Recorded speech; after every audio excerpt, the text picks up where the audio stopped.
Jesus, Capcom have been really churning out the remakes lately, haven't they? It doesn't even feel that long ago since Resident Evil 2 and 3 got their makeovers in 2019 and 2020.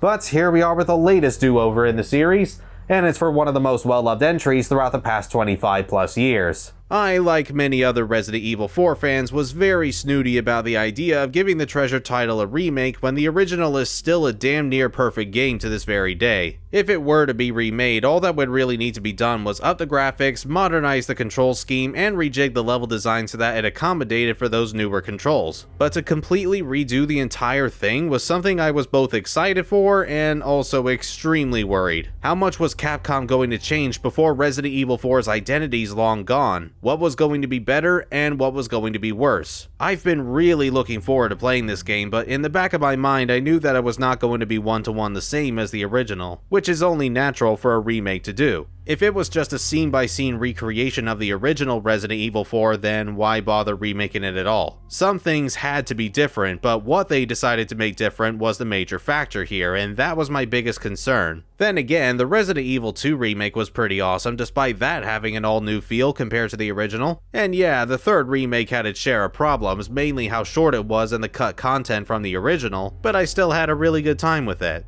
I'm very convinced though that REmake 3 felt as rushed and incomplete as it did, just so Capcom could hurry up and get to remaking Resident Evil 4, which is what they were far more interested in doing. And man, was the wait painful for me, since this game came out on March 26 of 2023, which was a good couple of weeks before my birthday, and that meant I couldn't buy myself any games in case someone else bought the remake for me. Turns out I was right to do so, as well as my girlfriend Hannah got it for my 28th birthday this year, complete with a nice looking steelbook as well as pre-order bonuses. Thank you, my dear, but Christ was I getting impatient trying to avoid everything on the internet talking about REmake 4. To kill some time until then, I went back to the other remakes just for funsies, including the first one, and successfully unlocked some infinite ammo weapons you can only get by beating the game at the highest rank and quickest times. Go me, I didn't think I could actually do it. And it was great preparation for helping me get through speedruns of the RE4 remake and obtaining more exclusive gear, which I'll talk about later. But yeah, just like the Resident Evil 2 and 3 remakes, there's more stuff you can buy for subsequent playthroughs, or just for cosmetics like the returning costumes or simple concept art and character models. More rewards can be earned by clearing the game on tougher difficulties, to which I decided to be brave and have my first run of REmake 4 on hardcore mode, where enemies are a bit stronger and take more damage whilst also dealing more damage. Turns out this was a huge mistake for me, as I was getting my ass kicked hard. The standard difficulties recommended to those who haven't experienced Resident Evil 4 back in 2005, but I think the game still assumes you're at least familiar with it. Enemies are so much more aggressive than they used to be, and foes like the Regenerators will actually sprint towards you this time and squirm all over the floor, making an already intense enemy to fight even more frightening. Oh, whoops, did I call them Regenerators? Sorry, I meant Regenerators. REmake 4 is not for the faint of heart. This game does not pull punches, and if you haven't played the original before, be alert at all times. If you have gone through it, be vigilant anyway, because the remake also likes to throw some curveballs on occasions to stop returning players already knowing the game inside and out. Most of the footage you'll be seeing is from this game's version of Professional Mode, which you once again unlock after finishing the campaign once. The reason for this is because after my initial run, I bought myself a newer capture card that allowed me to record console games in 1440p 60 frames per second when supported, which will make my PS5 gameplay look more crisp. That, and I was already planning on tackling one of the in-game challenges that require you to beat the story on a fresh playthrough and on the professional difficulty without using the bonus weapons that you can get a hold of. It took a lot of patience and perseverance, but I did do it, and my footage looks nicer as a result. So if you do see me taking a lot of abuse throughout this video, just bear in mind that it's only because I'm on the highest difficulty.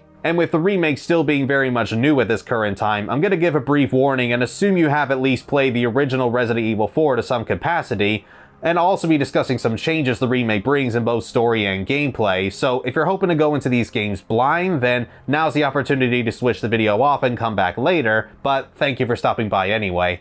If you just want to know how the game plays, however, then skip to this point in the video here and not worry about being spoiled with plot differences, or if you simply don't care about them in the first place. The story's basically the same as it was in the original, so I won't need to go too deeply into that. The only major things that are added is that Luis is now a former Umbrella employee just before they went bankrupt, but still wanted no part in their plans with Las Plagas. He also later joins Leon in the minecart sections and dies to Krauser instead of Sadler by having a knife thrown to his back. Certainly a less gruesome way to go. The last additional plotline is that the Las Plagas is now being extracted from parasites encased in amber that the Los Illuminados find, straight out of Jurassic Park. But it doesn't really mean a whole lot other than some sort of origin for the parasite, so not sure why we needed it. Everything else within the gameplay is down to the new shift in tone and characterization. Things aren't nearly as over the top and crazy as the original. It still has its campiness and fun on occasion, but it's definitely taken a little more seriously this go around. And there's a larger focus on the more horrific and disturbing aspects of Resident Evil 4 and the series in general. After playing the remakes for Resident Evil 2 and 3, I had a large feeling that this was the direction Capcom wanted to take with the fourth game. But that's not a bad thing at all, it's just a different take on Resident Evil 4. If anything, I would say if you didn't like how the original game handled its old roots by removing a lot of the fear and anxiety that previous titles had, then you may enjoy this iteration a fair bit more. I do wish Leon would lighten up a little sooner though, as I think he's just a tad too grumpy unlike the original. Like, I get he goes through a lot of shit in these games, but it's like, come on man, things aren't all that bad. Though I am glad he at least still throws some quips from time to time, even if his new actor doesn't quite put in the same amount of energy as Paul Mercer did. This Leon does have his moments, however. I love how he just shoots Salazar for flapping his gums too much, and Sadler for that matter, before the two even exchange words. And there's a few lighthearted and sentimental scenes when he's interacting with Ashley, who is hands down better in the remake than she was in the original in every single way. At the start, she's still her usual self by screaming her head off whenever she's caught and being scared of everything around her. But over time, she actually learns to be more confident despite still being very afraid. And at one point, she even has to help Leon out of a jam during a brief section. Despite Ashley being terrified beyond belief, she still pushes through to pay Leon back for saving her life so many times beforehand. And you really feel for her in this game. I certainly wouldn't want to go through all of these living knight armors frequently chasing me whilst having the time to control wrecking balls and quote past Resident Evil games.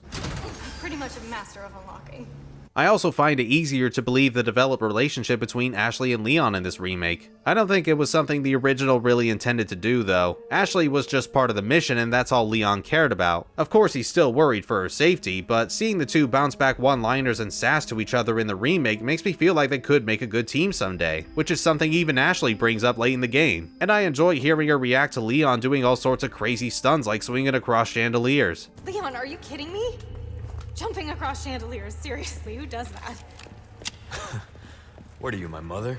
I'm all around glad that Ashley's personality in the original was something Capcom addressed and aimed to make better, and I'm extra happy that it worked out as well as it did, even if some of the dialogue in this game can still be nonsensical. Get this for me. Leave it to me, I'm actually pretty good at this stuff. You're good at turning valves?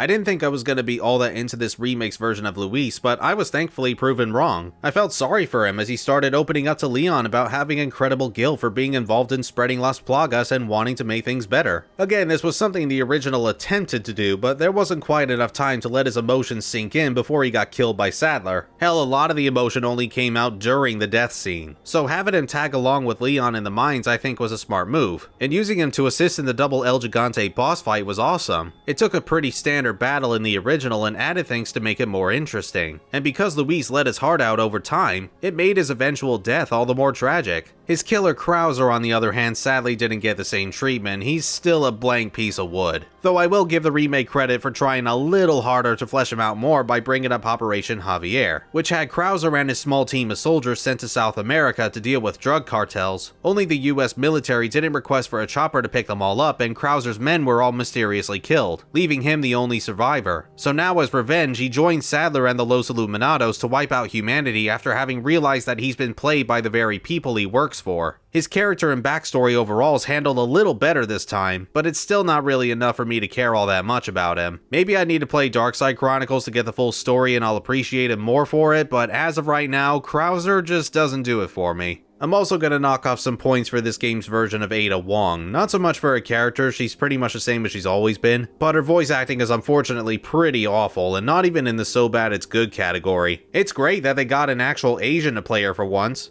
but she sounds so bored and disinterested. Perhaps a bit more experience with a few games might fix that, and I do wish the best of luck to this actress, but phew, this was a terrible start. Don't think too hard, handsome.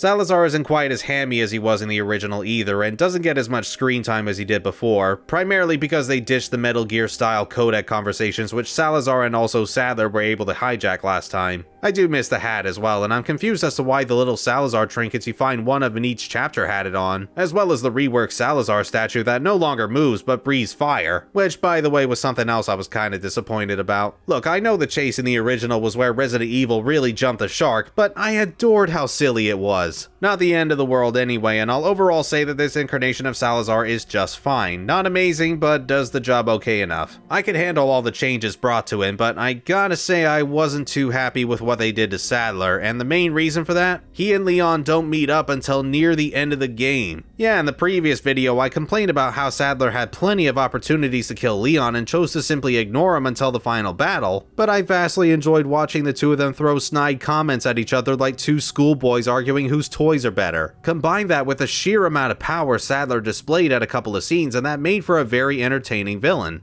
Sure, Sadler's a little more cunning in this one by not showing his face until the last few chapters and trusting his lackeys to kill Leon for him, and it's not like Sadler completely comes out of nowhere, since you do see pictures of him hung up on walls, files that greatly talk about Sadler, and experience visions of him as he tries to scramble Leon's and Ashley's minds. But because Sadler arrives so late into the game and barely has any time left before the end, he's resulted as a very boring and standard antagonist, now also borrowing Christopher Eccleston's look from Thor: The Dark World. That and his boss battle's so damn frustrating. He doesn't stop freaking moving as you're trying to hit his eyeballs. And whilst I'm complaining, I had the bitchiest time with the new Salazar fight as well. Contrast to the original. I spent 2 hours trying to beat this son of a bitch on my first run. He's endlessly flying about and you can only hit him when the giant mouth opens, which can also instantly kill you if you get too close. Christ alive, this was infuriating. And no, I didn't think to get the golden egg just before the battle that for some reason lowers Salazar's health significantly. Excuse me for not thinking the greatest super weapon in all existence was uncooked poultry. My poor girlfriend was sat right next to me as I was consistently yelling at this guy for killing me over and over again, probably wondering why I don't just take a break. But nah, I'm a stubborn man, and oh ho did it feel good once I finally beat him. That asshole with the same hairstyle as Tim Burton's Queen of Hearts. I suppose that does greatly transition to the gameplay though. While I had my doubts with how they were going to change the story, I didn't have any worries whatsoever that the combat and exploration was going to be just as, if not more fine-tuned than what we already had in the original, which as I mentioned earlier and in the previous video is still pretty friggin' fantastic today. My god, you can actually move and shoot at the same time now, with weapon shortcuts no less. Ah, this is excellent, and melee attacks still give a nice juicy thwack when you pull it off. The gunplay is now faster and more modernized for a newer generation of gamers, but you've still got the attaché case from the original to provide more inventory space compared to the other remakes with the ability to now auto-sort. At the push of a button, all of your weapons and items will be placed for you, though you can still move things around manually if you prefer doing so. And it's possible to send guns and first aid sprays to a storage that are accessed within typewriters should you find yourself running low on space. There's also different kinds of attaché cases that increase the drop rate of certain items like handgun ammo, red herbs, or even pesetas if you have the pre-order bonus for that. And each case can then be equipped with various charms that offer perks, such as more resale value for ammo, or the amazingly helpful Ashley charm that greatly increases the potency of green herbs. Charms can be obtained by taking part in the new target practice missions that earn you tokens, which can then be spent on randomized charms, with gold tokens providing a higher chance of acquiring a more rare and effective charm. And side note, I really like that they're all based on the character models from the original Resident Evil 4. It made me a little giddy inside. I know, simple things like that do it for me. Sadly though, you can only hold 3 charms at a time, and getting gold tokens require that you either get the top score in each round of target practice, or by shooting all of the skulls plastered around in that mission. The target practice is again run by the merchant, who I'm very glad to see again after being absent for, well, pretty much every Resident Evil game after the original RE4, which is kinda sad, but anyway. Weapons, items, and upgrades can be bought once more to help you fight off enemies with more efficiency, and spinels can be spent on extra stuff you can't purchase with otherwise. Spinels were little treasures in the original game that were quite plentiful, and selling them in bulks was easy money, but the remake decides to make them a whole new batch of currency that's dropped from special enemy encounters, or rarely in a container. Though the easiest way to get them is by doing side quests the merchant offers you. You can't hold off the side quest for too long, however, otherwise you'll lose access to those extra spinels, so take them on when you can. The rewards will be worth it. But you should be fine just by hunting for treasures, which also come back and in greater numbers than before. Certain treasures can even have different combinations that hold more value depending on what you use based on the chart you're given, once again providing you the freedom of how and when you sell your treasures for a better payoff. You can get some pretty sweet numbers if you put on the right patterns, which is good because upgrades can be be rather pricey with some guns. I'm pretty sure they upped the cost in this remake, so expect to go broke a lot. But that's where your knives come in if you want to save up on ammo. Yes, I did say knives, plural, because each one now has durability, including your main knife. And they all take space in your inventory now, though mercifully they're pretty small in size. Expendable knives found throughout the game break more easily, but your main knife can be repaired by the merchant, who can also buff up its attack power and durability, which does last a pretty long time the more you upgrade it. That is, unless you got the primal knife by blasting all of the Salazar figures spread across the game, where that can be fully upgraded to have infinite durability and you're able to stab to your heart's content.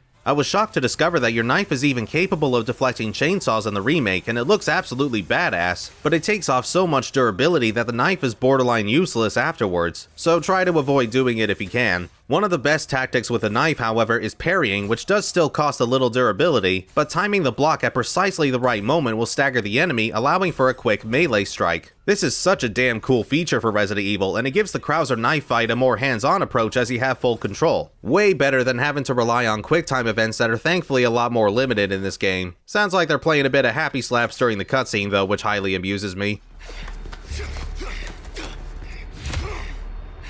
Knives can also be used to deal stealth kills if you want to lower the numbers of enemies that come after you, though I could never last long before I got spotted and had to go all gung-ho. I feel like the game didn't really have stealth on the brain when it came to its level design. Last of Us, this ain't. But unused knives can additionally be a crafting material in the new crafting system that also lets you create extra ammo. And I was very concerned about this since most modern games these days like to incorporate needlessly complicated crafting mechanics, but it's luckily pretty straightforward. You get plenty of large and small resource items, mix them together, and boom, you're done. Easy, and take full advantage of it when you can because ammunition gets more scarce the higher the difficulty, but REmake 4 in general does not screw around. I know that most of my playthroughs have been on the harder modes available to you, but even on standard it's notably more challenging than the original, and I think hardcore and professional still scrap the dynamic difficulty. Enemies are a lot more dangerous and a bit smarter than they were before. On top of hitting harder, you also get new types of foes like brutes that don't stop swinging their big ass hammers around, and pre-existing enemies like the Red Zealots have been altered to become more of a threat. Holy shit, the Red Zealots were a nightmare this time. Whenever you hear that dreaded Gloria a las plagas, you get away from those ganados because now the parasites in their heads can grow instantly and absorb a crap ton more bullets than they used to, friggin' jerks. It's not just them that can be bullet sponges, however. Even the more basic ganados take a bit more punishment than in the original, following the footsteps of the second and third remakes. It's another reason I think this game is trying to cater more towards veterans of Resident Evil 4 than newcomers. My first playthrough was not easy for me. I died so many times throughout the 20 or so hours I spent clearing it, and there were some moments that came very close to being overkill compared to the original. Take the room with the double Garradors for instance, which was already fairly tricky in its own right by having to deal with two hulking beasts that will charge at you the moment they hear anything, and only put in a few basic enemies to add the tension. Now the amount of enemies has been increased tenfold and there's arguably a bit too much you have to handle at once. And the same could be said for this room late in the game that contains 4 sleeping regenerators. Luckily you don't have to kill all of them, just the one that swallowed a wrench for whatever reason, whilst the others give out treasure. But reprogramming your keycard summons a whole new batch of ganados, and it's perfectly possible for them to accidentally wake up one of the regenerators who sadly only want to bite your face and no one else's. Yeah, thanks assholes. Why not just piss on my grave while you're at it? My initial run was unfortunately spoiled a tad because of how tricky some of these sections were on the hardcore difficulty, but I understand that it's mostly my fault for being overconfident and not so much the game's. But there's a few points like that where things get a wee bit carried away, no matter the difficulty I choose. This is all while trying to keep Ashley safe too, though she's handled a little differently than she was in the original. And by that I mainly mean she doesn't have a health meter anymore, and you can tell her to either stay right behind Leon or get a bit further back from him, rather than simply stopping in place and following Leon upon command. You do still, however, need to make sure that Ashley doesn't get hurt or grabbed, which thanks to the lower ammo rate and tougher combat might be more likely to happen. If Ashley is hit, you can pick her back up again and she'll be totally fine, but if she's hit again, then that's an instant game over. It's kinda similar to the way Resident Evil 5 does it, and I don't think recovering her gives you any sort of temporary invincibility. I didn't think to try it with a whole bunch of enemies around, but I also didn't want to chance it. There aren't any dumpsters to hide Ashley in either, just the rare locker, so you gotta be more careful for her safety than ever now. But like in the original, I could only count a couple of instances that it got frustrating to deal with. For the most part it was all fine, but then you get moments like this near the end where she's turning the valve, and you have to run half a mile to get back to her once you activate a switch before there's no clear shot of the Ganados taking her away. God, I hated that part. At least the puzzles aren't quite as simplistic this time, and a few actually left me stumped on my first run. But it also might have had something to do with the higher difficulties providing trickier solutions and changing the layout slightly, which makes dealing with the terminal puzzles in the lab a gigantic pain in the ass. Ugh, screw those ones so much.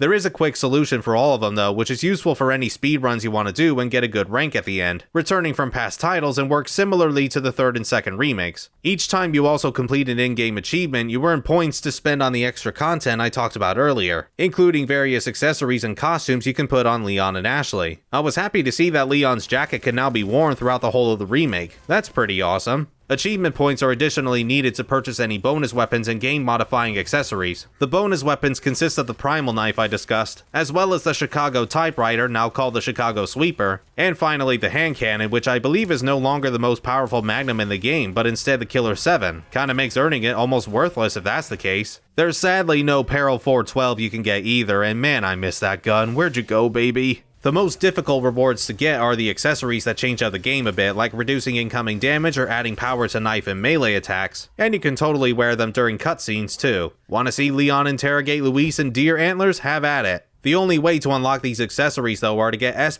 ranks on each difficulty, which means beating the game in the fastest time allowed, and on professional mode, you also have to do it within a minimum number of saves. You thankfully don't have to beat the game one difficulty at a time to unlock them. Just getting an S+ rank on a harder run will issue the other stuff for lower difficulties. However, you may end up having to do a few playthroughs anyway if you want to get the Ashley armor set and the Chicago Sweeper by getting an A rank on the hardcore and professional modes, which are basically required to getting an S+ on professional. It's recommended that you save up your spindles early on to buy the exclusive upgrade ticket and give the Chicago Sweeper infinite ammo, and that does make the run a whole lot easier. But doing everything beforehand whilst also having that feeling that something could go horribly wrong and revert you back to your last save from 40 minutes ago is wonderful at racking out the nerves. I must have been crazy for even thinking of attempting it, but by God I did it. And like with the original, I also unlocked everything within the game. It took a damn long time, even more so than the original after around 5 whole playthroughs, but it felt worth it. And that should once again show how much I had fun with this remake. And to add more time to my clock, I dabbled a bit into this iteration of Mercenaries mode as free DLC. It's almost the same as it was in the original, only instead of finding hourglasses for score bonuses, each character now has a special power of sorts after the meter at the bottom is full by killing enemies or breaking these sphere things. Yeah, that's a technical term I came up with, you think of a name to call them. You can get some crazy points with these powers activated though, and like in the original, I have my share of fun with Mercenaries here. But I didn't invest as much time into it as I did in the last video, mostly because there's not as much to see here. The character roster and stage variety's been greatly reduced. The harbor level's not there anymore, and Ada and Wesker are no longer playable, but we do get Luis as a substitute, which is cool.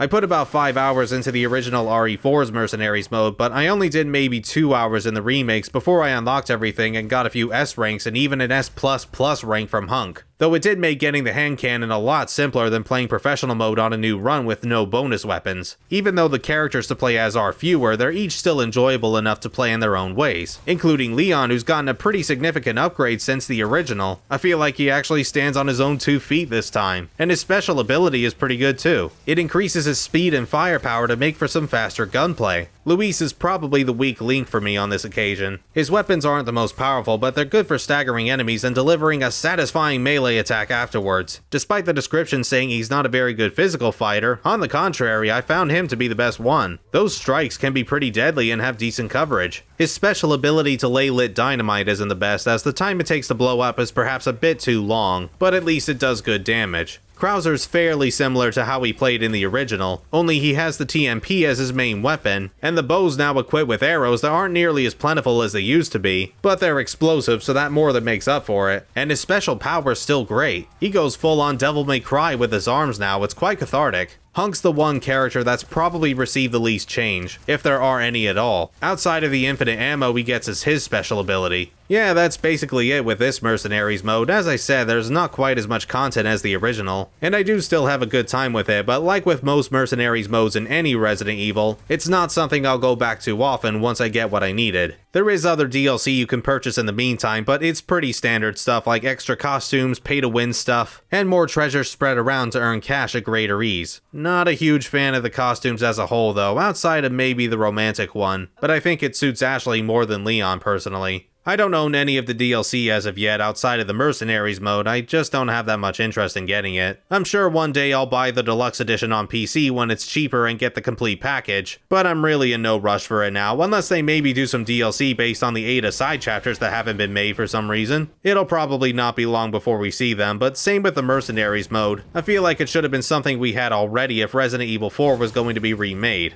Still though, I absolutely adore this game, and it's right up there with one of the best Resident Evils in a long time. Now with the other remakes, apart from the first one, I usually find that I enjoy both the originals and their second takes for various reasons, and I certainly feel the same way for the fourth remake, but gunshot to the head, it has to be the original for me, and it's only because I enjoy the more over-the-top nature of it all compared to the remake's darker tone, and just fully embracing how ridiculous it can get. You should definitely pick out the remake though for the updated gameplay alone, especially if you've gone through the original Resident Evil 4 to death like I have. But just try to go in with an open mind. Not every moment from the original made the cut in the remake. You can write a damn thesis on how much stuff is missing. Like the Salazar statue chase I brought up before. There's no laser dodging, no U3 boss encounter, no trams to ride, and plenty more. But they brought the big shootout on the island again. Yay. I joke anyway, because killing Ganados feels just as great, if not more so than the original, and what the remake does change is still for the most part fantastic in its own way. It's a different interpretation of Resident Evil 4 if you wanted something a little more grounded, yet still stomach-churning to match the other remakes in some of the classic games. Complementing that are some outstanding graphics for the 9th generation of gaming, with great voice acting and character moments to really sell the story, except for Ada. For what we've got, I'd say it's worth the asking price. Maybe not the DLC alongside it, but certainly for the base game. What other remakes can we expect from Resident Evil at this point, though? Well, okay, the obvious one is for Resident Evil 5 if the post-credit scene is anything to go by, which we know is gonna happen. It's pretty much inevitable by now, and I'm all for it. Oh god, I hope this doesn't mean we'll be getting a remake of the 6th game afterwards. Hey, who knows, maybe they can actually make it good this time. Though I wouldn't also mind seeing a remake of Code Veronica and Zero to make them a little less mediocre. I'm sure now that Capcom have a basis for future remakes thanks to the fourth one, it may not take too long to produce more, but only time will tell. Here's hoping for more Resident Evil goodness sometime soon.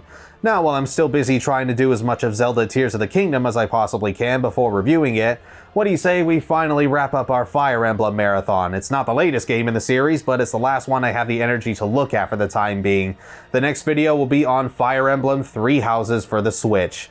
God help me. Thanks everybody for watching, stay safe, stay healthy, and take care of yourselves. And it's for one of the most well-loved entries throughout the past 25 plus years. Oh my god, that was a first take. That was the first take of this whole recording session. I've never gotten it right once throughout the past 150 or so videos. But here we are with the latest entry. I'm holding it sideways, I did not mean to do that. If you just want to know how the game plays, however, then skip to this